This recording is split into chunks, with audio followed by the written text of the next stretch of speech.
Hello everyone, যাচ্ছি বাবার বাড়ি। এখানে চকো আর বাবু এসেছিল আমাকে নিয়ে যেতে।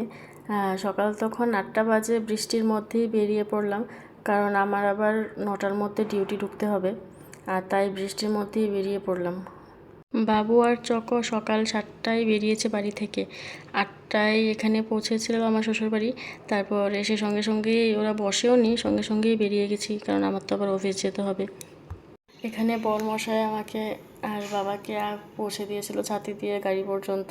আর আমি মনে মনে ভাবছিলাম যে বাড়ি গিয়েও তো আমার কোনো লাভ নেই, কারণ আমি তো সেই সারাদিন বাড়িতেই থাকি না। পৌঁছে গেছি আমরা বাড়ি, আর প্রচুর বৃষ্টি হচ্ছিল। এখানে রাস্তা পুরো শ্যাওলা জমেছিল।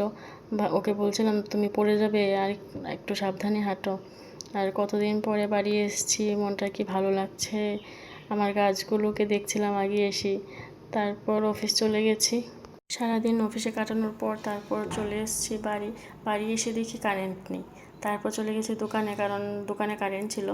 মোবাইলটাও একটু চার্জ দিলাম, আর আমি আর চকো মিলে একটু গল্প করছিলাম। তখন আমার বাড়ির পাশে ছোট একটা ভাই জয় এসেছিল আমাদের দোকানে। আমাকে দেখতেই এসেছে, আমি ওকে বলেছিলাম যে আমি বাড়িতে এসেছি, তুই আসবি তো আয়। কি দা